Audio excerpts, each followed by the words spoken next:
أعوذ بالله من الشيطان الرجيم. بسم الله الرحمن الرحيم. إن الحمد لله نحمده ونستعينه ونستغفره ونعوذ بالله تعالى من شرور أنفسنا ومن سيئات أعمالنا.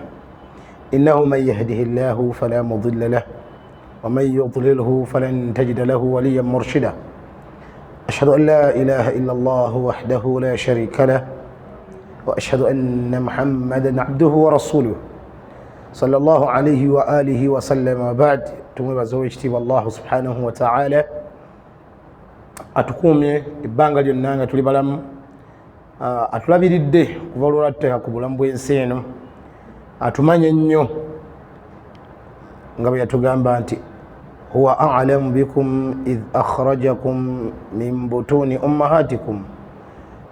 Abamanyi bulungi Allah mu kaseera bwe bajjira mu mbuto z'abaama bammwe. Wa idh antum ajinnatun fi butuni ummahatikum, ate era atumanyi bulungi ne bwe twali nga tukyali bu ajinna, magi bwana butobe buti nga tukyali bugundi mu mbuto z'abaama. Idhan nabwe kityo tumwebaza Allah era ne tumusaba tabaraka wa ta'ala atuteeke mu baddu be abawangala daiman wa abada lubeerera, nga tutambulira ku kkubo lyatulekera lyatusindikira omubaka Muhammad sallama abeere nga atuzza gye riri. Ebyengala n'emirembe bidde eri omubaka we Muhammad sallallahu alayhi wa alihi wa sallama, oyo Allah gwe yatuma nga hadiyan wa mubashiran wa nadhira, nga mulungamya musanyusa ate nga mutiisa. Mulungamya eri abo abanoonya obulungamu, omuntu yenna anoonya obulungamu n'amazima. فالرسول صلى الله عليه وآله وسلم هو الميزان الأكبر، يميزان النene kututegerera obulungamu bw'omuddu. Ebbanga lyamalanga omuddu byakola bikwatagana n'ebyo mbaka sallallahu alaihi wa alihi wasallama byajja nabyo, tusigala tugamba nti ali ku bulungamu. Ate ebbanga lyamalanga byonna byakola tebikwatagana na nabbi sallallahu alaihi wasallama byajja nabyo, kabeerenga mulungi atya tugamba nti obulungamu abuli bbali. Saba Allah jalla wa ala asibingira n'emirembe kuye ne ku bantu b'ennyumba ye na buli yenna anayita mu buufu bwe yaleka okutuusa oweekitiibwa Allah subhanahu wa ta'ala lwalizingako ensi eno. Obulakiko obutonotono omusiraamu yali badde ayagala okumanya butya bw'akuuma eddiini ye, kubanga tukimanyi nti mu bintu ebisinga okuba ebyebbeeyi omuntu bya ku dduniya kuno byayalisinze okuteekako nnyo essira, kuba kiri mu butonde omwana Adamu okukuuma ekyebbeeyi. Ekintu kyonna buli bwe kibeera kya bbeeyi, omuntu alina engeri Allah yamuteekamu gariiza oba obutonde oba empulira ey'obutonde nga ekintu ekyo ateekeddwa okuba nga afuba okulaba nti akikuuma bulungi. For example, singa bampa gold ne silver ne diamond nga buli kimu bampadde kiro, effort gye ngenda okuteekamu okukuuma diamond si effort gye ngenda okuteekamu okukuuma gold, ate effort gye ngenda oba obunyiikivu bwe ngenda okuteekamu okukuuma gold si bwe bunyiikivu bwe ngenda okuteekamu nga nkuuma silver. Ebyo bya bugagga nno eby'edduniya. Kale no nabwe kityo ekintu buli bwe kikoma okubanga kya bbeeyi nti oteekamu amaanyi mangi mu kikuuma n'okusala amagezi okubanga engalo ezitali ntuufu tezikituukako, n'okusala entotto obukodyo butya bw'okyetooloozezza obukuumi kireke kutuukibwako. Kale no nabwe kityo mu bulamu bw'omuntu oluvannyuma lwa byonna by'oyinza okulaba kuteri kya bbeeyi nga ddiini ye. Era omwana Adamu singa nga ebintu abiwa value yabyo entuufu, yalibadde ng'akimanya nti teri kyalina mu bulamu bwa dduniya eno kya bbeeyi nga ddiini ye. Abaffe tulaba nga maqasidu al-Islam al-khamsa, ebigenderwa by'obusiraamu ebitaano obusiraamu bye bajja okuba nga bikuuma, mulimu ekisookera ddala hifdhu eddiini, okuuma eddiini y'omuntu. Eddiini y'omwana Adamu yeekulembezebwa, obusiraamu bwajja kukuuma eddiini y'omuntu. Ekyokubiri hifdhu nafsi, okukuuma obulamu bw'abantu. Obusiraamu bwajja okukuuma obulamu bw'abantu, naye teweerabira titutandise na hifdhu ddiini, okukuuma enzikiriza y'abantu nga namu bulungi.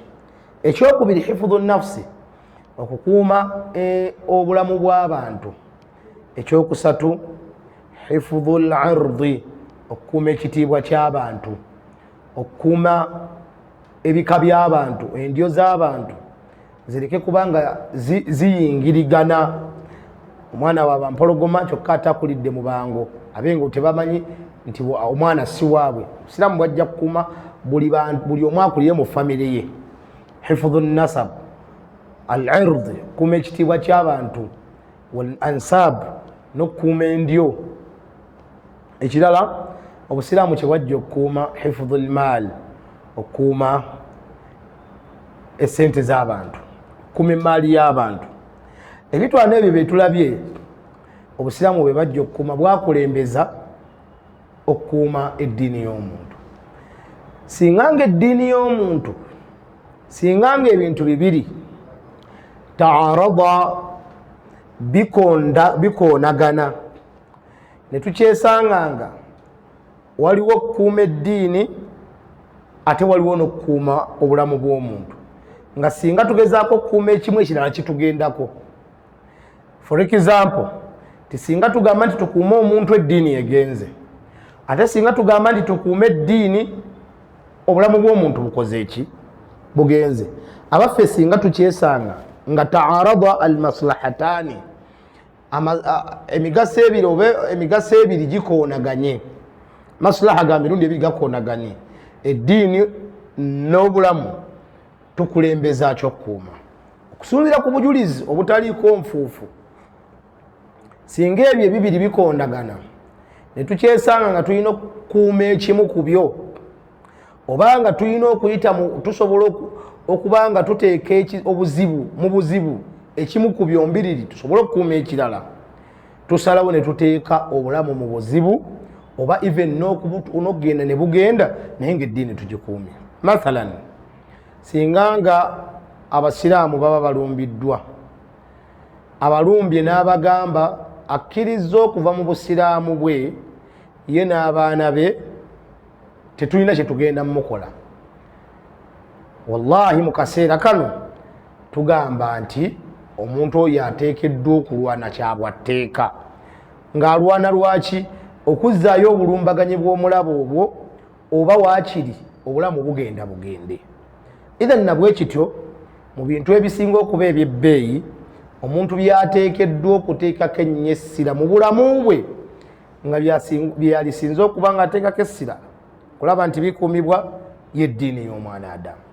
Ensonga lwaki Allah tabaraka wa taala yalalika jihaadi n'ateekawo jihaadi. Jihaadi taaridu nafsi lilkhatar, kubeera kuba nti obulamu bw'omuntu tubwolekeza eri obuzibu, tubwolekeza eri okufa. Naye Allah yateekawo jihaadi abantu basobole okuba nti bakuuma eddiini. Era singa nga jihaadi tebeera li maslahati ddiini, singa oli aba agenda okulwana naye nga talwana lwa ddiini, talwana lwa kukuuma ddiini, oba eddiini terina buzibu bwadde bugenda gituusibwako, tokkirizibwa kulwana. Ekiba nti nno bogenda okulwanyisa tebalina buzibu bwonna bagenda kutuusa ku ddiini, tokkirizibwa kubalwanyisa. Bwe baba nga tebagganye kusaasanya ddiini yo, tokkirizibwa kubalwanyisa. Ithan obusiraamu bwateeka eddiini mu maaso ga byonna ebiyinza okutwalibwa nti bya bbeeyi mu maaso g'omuntu. Naye ekibuuzo, abaffe omwana Adamu yalikuumya ate eddiini ye? Butya omuntu bw'aba akuuma eddiini ye? Kuba tugirabye nti erimu ahamiya bimakani, nti ya bbeeyi ya mugaso nnyo era yesookerwako okubanga ekuumwa. Kale kati butya omuntu bwe yalibadde nga akuuma eddiini ye? Kibuuzo kikulu omusiraamu yenna kye yalibadde ateeka okuba nga yeebuuza. Okuddamu ekibuuzo ekyo bino bikulu wammanga, omusiraamu ateekeddwa okuba nga abimanya nti okuba nti okuuma eddiini yo oteekeddwa okuba nti ogikuuma nga ogoberera enkola ow'ekitiibwa Allah subhanahu wa ta'ala yakugamba okuba nti okuumamu eddiini yo. Awalan olina okukuuma aqiida yo. Mwana Adamu ateekeddwa okuba nti akuuma aqiida, enzikiriza ye.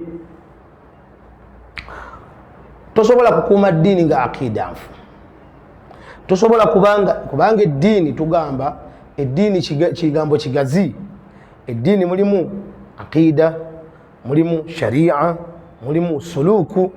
Dini al-Islam erimu ebyo byonna naye nga aqida gwe musingi ogutandikirwako. Kale nno nabwe kityo mu kitiibwa bw'obanga oyagala okuba nti okuuma eddiini yo oteekeddwa okuba nti otandikira okuba nti okoowoola abantu okubanga okuuma aqida yo mu mbeera ey'okusoma aqida. Soma aqida, soma enzikiriza yo gitegeere, kubanga omuntu atamanyi kintu tasobola kubanga akikolera, kutasobola nakyagala, tasobola nakidifendinga.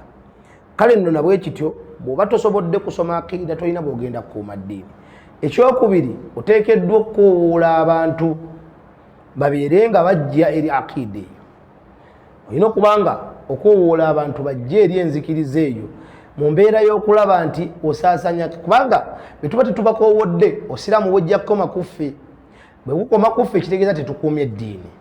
Kale mu mbeera y'okukuuma eddiini tuteekeddwa okusoma eddiini yaffe, then n'okukoowoola abantu abalala bajja eri eddiini yaffe ey'obusiraamu. Da'watun ila al-Islam, okukoowoola abantu okujja eri obusiraamu. Abaffe tolaba oweekitiibwa Allah subhanahu wa ta'ala oluvannyuma lw'okuba nti yalaalika ku mubaka we sallallahu alaihi wa alihi wa sallam okuba nti aba musiraamu n'amuga nti fastaqim kama umirta, beera nga otereera ku layini, beera nga otereera ku buluŋŋamu kama umirta, nga Allah jalla wa ala bwe yakulagira. Oweekitiibwa sallallahu alaihi wa sallam teyakomaawo, wa innama mu kutereera kwe ku mulamwa ate yakoowoola n'abalala babeere nga bagoberera omulamu ogwo gwe yajja nagwo. Era sina kyokka fi sabiili tahqiqi dhalika, mu mbeera y'okuba nti ateeka mu nkola ekyo yalangirira yalwana mu kkubo lya Allah haqqa al-jihad, olwana olutuufu nga kikimulwanya, si lwakuba nti ye si musiraamu, si lwakuba nti abantu be bo nga bo si basiraamu, abaana be bonna baali basiraamu, muwala we yali bakyala be baali basiraamu, naye kiki ekimulwanya? Ayagala obuluŋŋamu obwo Allah bw'amugambye okuba nti anywererako, ate mu mbeera y'emu abalala nabo babukolerako. Y'embeera ey'okubiri gye tuteekeddwa okubanga tukuumamu eddiini yaffe. Tetusobola kukuuma ddiini illa nga tugisomye, tetusobola kukuuma ddiini okuggyako nga tukoowodde n'abalala babeere nga bakolera oba bayingirira eddiini eno. Ekirala tuteekeddwa okugumiikiriza. Okugumiikiriza mu mbeera y'okukoowoola abantu okujja eri eddiini eno, kubanga buli bw'obeera nti nno okoowoola abantu okujja eri eddiini eno, munnange nkukakasa nti ojja kusanga ebizibu. Ekyo kirabikira luddawa Luqmaanu alayhi salatu wassalaamu yali alamira mwana we, yamulamira okuba nti akoowoola abantu babeere nga bajja eri eddiini, naye yali amaliriza amuga nti wasbir ala ma asaabaka, munnange gumiikiriza nnyo ku buzibu bwonna bw'oyinza okusanga ng'okoowoola abantu okujja eri eddiini eno. Idhan ekkoowoola abantu okujja eri eddiini eno gy'oyagala ggwe okuba nti ebeerawo oluvannyuma lw'okuvaawo okwo, oteekeddwa okugumiikiriza, nga togumiikiriza lwakuba olina ky'oyagala ekirawa, innama ono ogumiikiriza lwa kusiimibwa kwa Allah. Gumiikiriza fi sabiili da'watun ila hadha ad-din, gumiikiriza mu kkubo ly'okubanga okoowoola abantu okujja eri eddiini eno. Bw'otyo nno bw'osobola okuba nti okuuma eddiini eno ey'obusiraamu. Sinza kwerabira kubanga njogerako ku mwezi ogwa Ramadan. Twolekedde mu nnaku entono okuba nti tuyingira omwezi gwa Ramadan, walakin omusiraamu yalibadde yeeteekateeka okuba nti mwaba agenda okuyingira omwezi gwa Ramadan abeere nga abaddeko ebimu byatereeza. Butya bwe yali eteeseteese omusiraamu, awalan ekyoteekeddwa okubanga okola gwe ng'omusiraamu mu mbeera y'okweteekateeka nga tugenda okuyingira mu mwezi guno omutukuvu ogwa Ramadan, kwe kuba nti osooka weeyambule, weenaazeeko kakisha yenna gw'obadde okola mu biseera ebikulembedde. Ulama baffe ab'ebitiibwa batugamba nti la budda min at-takhliya kabla at-tahliya. Omwana Adamu ateekeddwa okusooka okubanga yejjako ebicaafu, yejjako byonna ebibadde bimukwatiddeko bw'aba tannayagala kubanga atukula. Tosobola kugenda kutukula ng'ate wenna ojjudde ebicaafu. Sooka wejjeko ebicaafu olyoka okole ki? Obeere nga oyingira mu kutukula. Tulina amazambi ag'enjawulo. omwana adamu kyateekeddwa okusookerako bw'aba ayagala okuba nti ayingira mu Ramaddaani eno agiveemu n'ekigendererwa Allah jalla wa ala kyeyagenderera mu kuba nti atulalikako Ramaddaani ateekeddwa okuba nti nno ayejjako amazambi gonna. Olw'ensonga ki? Omutima buli bwe gumanyiira ezambi munnange kiba kizibu okuba nti gulivaako.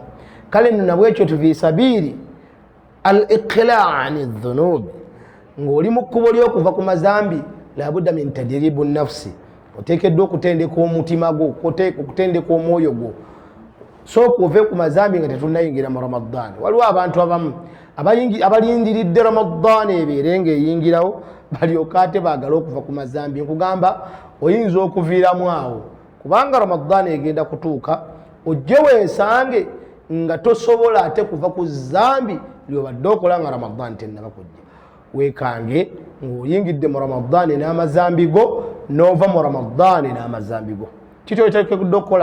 Kyoteekeddwa okukola kwe kuba nti weemanyiiza kati okuba nti ova ku zambi lyobadde okola bifo nga tonnaba kujjamu, nga Ramaddaani tennaba kusembera. Tandika kati obeere nga bwe buba bwenzi. Waliwo abantu abamu abalina abaana abakyala abatali bawoobwe. Waliwo abantu nabadde nnyinako gye nsomesa eyo mbaana ne bambuuza seeka kiramulwa kitya kuba ne girlfriend wange oba ne boyfriend wange, kale ne taata we kale atumanyi tuli ba boyfriend girlfriend. Embaga ebibuuzo mu Busiraamu tetubirinaayo. Gwe ng'Omusiraamu toteekeddwa kuba na girlfriend, toteekeddwa kuba na boyfriend. Kyoteekeddwa okuba nakyo kiki? Oteekeddwa kuba nga oba n'omukyala. Bw'obanga oyagadde okuwasa genda owase mu mpasa ey'Obusiraamu, tetulinayo boyfriend, tetulinayo girlfriend. Allah jalla wa ala mu Qur'ani yatugaana abasajja okuwasa abakyala abadde ne ba boyfriends, wala muttakhidhaati akhdaan, tetukkirizibwa kuwasa abakyala abadde ne ba boyfriend. Kati no bwe kityo ekiba nti tetukkirizibwa bawasa, naawe kenyini tokkirizibwa kubanga ofuna omuwala n'omufula girlfriend. Kuba Allah baba aganye abantu okubanga bawasa abawala abakyala bafanagana okuba batyo. Idhan aganye n'abavubuka okuba nti bafuna ba girlfriend, kubanga gwe tojja kubeeraawo ng'oyonoona baana b'abantu gwate oluvannyuma omala ogenda owase, tokkirizibwa. Idhan embeera gye tulina okuba nga twekuumamu okulaba nti tuyingira mu Ramaddaani tugiveemu n'ekigendererwa eky'okutya Allah tabaraka wa taala kye yagenderera mu Ramaddaani. Tubeere nga tuyingira mu Ramaddaani nga tumaze okuba nga tweteekateeka mu nneeteekateeka ey'okusooka okuba nga tuva ku mazambi, tugalinnye ku buleeki. Tulinnya ku buleeki nga tugenda okuyingiramu. Yaakhe linnya ku buleeki, kukoledde ezambi ebbanga, mwaka mulamba okola ezambi. Allah jalla wa ala n'akulekawo, n'akukwatirwa ekisa n'akulekawo. Abaffe gwe toyina tokwatibwamu kafansoni. Mu mwezi ogwo gwennyini Allah gwe yateekawo ogukubisibwamu empeera ennyingi bwe zityo. Nze gwe mpita shahri al-musim, omwezi gwa season. Mwezi gwa season buli muntu yenna aguyingiramu kusobola kubanga abaako kyakungula, aguyingiramu kuyoola ng'olulimi lw'abamu bwe bagamba, enjogera y'abavubuka enyakoze bwe bagamba kuyoola. Kati bwe tubanga omwezi gwa kuyingiramu kuyoola mpeera, kulaba nti tukusembera mu maaso ga Allah. Ate kati gwe zambi olirina waka, bw'aba mukyala tonnamuwowa, aba mwami tonnabamu. Abakyala abamu bajja ne babuuza ebibuuzo, seeka wamma nze nnyina omusajja si musiraamu. Ani yagamba okunti ofumbireko omusajja atali musiraamu? Ekyokubiri bw'oba omulina ate lwaki obigatta? Oli mbwenzi, oli mu zambi eryo, ate mu kaseera ke kamu oyagala okolina ezambi eddala ery'obutasiiba. Musajja akwendako owo mugambe munnaye, wadde tuli mu bwenzi naye mbadde nkusaba nsooke mmala okusiiba. Bw'anaabaamu n'akakutya nga sheitaani ye teyasigadde nayo, n'abaamu n'akakutya, oba singa anaaba akuwa ekitiibwa, bw'anaaba akuwa ekitiibwa ajja kugamba munnange gendako ewammwe osiibe, oba kale siiba naye nga tuli mu Ramaddaani yammwe. Naye osanga abaana ab'obuwala tusaba Allah atukingirize ya Rabbi, abaana baffe baleke kufumbira basajja batali bakkiriza. Obasanga akubuuza ekibuuzo ng'ekibuuzo kyabuuza kifaananako bwe kityo, nafumbirwa musajja si mukkiriza naye ate sisobola kusiiba. La hawla wala quwwata illa billah. Ekyo kye tuyita khutuwaati shaitaani, steps shaitaani zejjeeterawo omwana Adamu. Shaitaani ejjeeterawo omwana Adamu steps ez'okuba nti nno emusindiikiriza mpola mpola, step by step, ng'emutwala eri omuliro jahannam.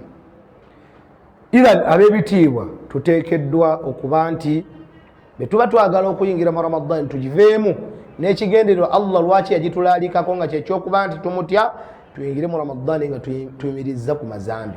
Netubanga tubadde mu Ramadani nga twemanyiza okulimba, abaawo abantu abamu naye tasobola kubeerawo nga talimbye, nga Nabbi sallallahu alayhi wasallam hadithi gyenzijokedde yagamba wala yazaalu rajulu yakdhibu wayataharra alkadhiba, omuntu tayinza kgenda mu maaso nakulimba. Wayataharra alkadhiba, nabanga byayogera asooka kwekenneenya oba kyabulimba alyoka ayogere, buli kyayogera ayagala kumala kulabira ddala nga kiri kyabulimba n'ayogera, hatta yuktaba inda Allahi kadhaba, omuntu afaananaganako bw'atyo atuuka n'awandiikibwako mu maaso g'owekitiibwa Allah nti musajja mulimba oba mukazi mulimba. Nabwe ekyo muganda wange bw'obanga obadde olinawo ezzambi lyeweemanyiiza, gezaako nnyo obeere ng'oliyimiriza. Bwe buba bulimba buyimirize, bwe buba bwenzi buyimirize, ate si buyimiriza nti kambupakingeko wano nja kumala mbuddire. Abamu balina enkola, ajja n'ayimiriza ezzambi, kyokka ezzambi eryo n'alisiibulukirako ku Idi. Bw'abanga mukyala abadde si muwoowe, ate batera okugamba gendako ewammwe, mukyala n'akwata ekkuba n'agenda ewaabwe, olwo nno omusajja yayogedde, n'asiiba n'aguluba n'ekisiibo, naye ng'ennyonta bwe mulume ey'omukwano Ramadani ebeggwako bweti ku Idi asiibulukira ku mukazi we ku malaya ye gyagenda okwendako, ng'amukubira omanyi nti komawo Ramadani yeggwako nkya, ng'agenda amusiibulukirako. Billahi alaika, osiibye omwezi mulamba n'ogumalako, imaani gy'ofunyeyo entonotono tekusobozesa kuwoowa mukazi. Bwe kiba nti osobodde okuva mu Ramadani nga imaani gy'ofunyeyo tekutuusizza ku ddala jasiri akuwoowa mukazi, tulaba nti oba ogivuddemu na sifuri yadaini n'emikono ebiri nga gyombi giri ziro. Bwe tuba tuyingira mu Ramadani twebuuze tuyingidde naki? Bye tuyingidde nabyo ng'amazambi ge tutaddeko ku bbali, gende mu bbalamira kati okuteekako ku bbali. Abaffe ogenza okuva mu Ramadani ovuddemu nga osobodde okubaako gw'otereeza, oba ovuddemu nga bwe wagiyingira. Bw'olaba ng'olina by'otereezezza ng'oluvannyuma lw'okuva mu Ramadani, ebyali ebingi bye wali okolera ku peesi y'ekikumi kati ng'okolera ku 5 oba 4, bye wali okola nga teweekwese obikola mu lujjudde kati obikola nga weekweseeko. Bw'obanga osobola okuba bw'otyo omanya nti at least oba oli awo Ramadani olina ky'ofunyeemu. Naye bw'onooyingira mu Ramadani n'ogifulumamu nga yali agenda ne malaayayo kati omwagala ku makya mu ttuntu n'ekawungeezi, yani wagenda okuyingira mu Ramadani ng'omukubira buli wiiki nga wajjamu twerabe, kati ate ogenza okuva mu Ramadani okambuwadde omwagala buli lunaku makya mu ttuntu n'ekawungeezi. Billahi alaika, gwe tulaba nga ogenda kuswala mu maaso g'omutonzi wo. Ab'ebitiibwa bwe tuba tuyingira mu Ramadani, amazambi gano siga bagamba galeka lwakuba Ramadani, abulanga bagamba galeka nti mwemanyiize okuba nti muva ku mazambi. Bw'onooyingira mu Ramadani, break ey'omwezi omulamba Allah gye yatuwa ey'okuba nti twemanyiiza tuyingireko mu break ey'okuva ku mazambi, kikumanyiizisa ne kikusobozesa okuliviirako ddala olubeerera. Kyengezaako okutegeeza olw'ensonga Allah wa Ramadani ye Allah w'emyezi emirala. Kati ogamba mbu ezambi olivaako mu Ramadani mokka n'oliddira oluvannyuma olw'okuva mu Ramadani, obanga asinza Katonda wa Ramadani, ate ekitali kirungi. Bw'obanga osobola okuba ng'ova ku zambi nga tubadde tuyingidde mu Ramadani, nabwe ekyo oliviireko ddala oluvannyuma lwa Ramadani, kuba Katonda wa Ramadani ye Katonda w'emyezi emirala. Bw'atyo Abubakari bwe yagamba, bwe yajjanga abasahaba beesansabaga oluvannyuma lw'okufa kwa Nabbi sallallahu alayhi wasallam, Umar akutte ekiso agamba anaayogera nti afudde nnyamujjako ensingo, innama agenze kusisinkana Allah we nga Musa bwe yagenda okusisinkana Allah we, era ajja kudda ateme emitwe gy'abasajja abo bonna abadde bamusibako nti yafudde. Abubakari n'akomawo n'amugamba ma hadha ya Umar, ate biki by'oyogera Umar? Naga nti man kana ya'budu Muhammada, abadde asinza Muhammad, fa inna Muhammad kadimata, Muhammad afudde. Man kana ya'budu Allah, naye abadde asinza Allah, fa inna Allaha hayyun la yamutu, Allah mulamu tafa. Nabwe ekyo kyenyinza obbagamba nange, man kana ya'budu Allah, omuntu abadde asinza Allah oba agenda okuyingira mu Ramadani nga asinza Allah, fa inna Allaha hayyun la yamutu, Allah mulamu tafa. Waman kana ya'budu Ramadana, anayingira mu Ramadani nga asinza Ramadan, fa inna Ramadan sayantahi, Ramadan ejja kuggwako, wa sayanqadi, ejja kuba kumalirize gwe, naye owekitiibwa Allah jalla waala hayyun la yamuutu. Nsaba owekitiibwa Allah jalla waala ab'ebitiibwa atugase n'ebyo bye tusobodde okusomako, abiteeke ku mizaani y'emirimu gyaffe emirungi, atuteeke mu baddu abawuliriza ebigambo ne balondamu ebirungi. Nsaba owekitiibwa Allah jalla waala atuwe okubanga tukuuma eddiini yaffe mu nkuuma entuufu, atuwe okubanga tuva ku mazambi nga tetunnaba kugenda mu ibaada enkulu nga zino, ate era atuwe obumalirivu obutaddira mazambi oluvannyuma lw'okuva mu ibaada enkulu nga zino. Tubeere nga tubeera abaddu abafuna ebigendererwa Allah jalla waala bye yagendera mu ibaada ze yatulaalikako. Wassalaamu alaikum warahmatullahi wabarakatuh.